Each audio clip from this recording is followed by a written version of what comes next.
I've been craving cheesecake all day, so come on with me and let's create a masterpiece. Butter cookie, base mix high speed. Oh god, it's getting everywhere. It got kind of messy, but I'ma butter this pan and keep rhyming. BRB. Had to double the base. Pack down tightly. Then refrigerate. And while we wait, melt your white chocolate. Beat cream till soft peak. It's actually coconut milk that I am using.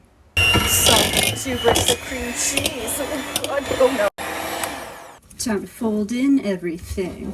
First, all of our whipped cream. So that's not folding. Let's try that again. Now we add the white chocolate. That's more like it. Half a lemon for zing. Half a teaspoon of vanilla for flavoring. And once it's all folded, pour it in the base that we have made. Gently flatten everything. Put in the fridge for at least 2 hours and wait. Ended up waiting in a whole extra day. Where did I put it? Oh, it's here. Hehe. Around with a warm knife for the edges. Pop open the cake. Gently removing. Top it off with white chocolate shavings. Pipe excess whipped coconut cream. Add the pieces of chocolate. Wow. It's delicious.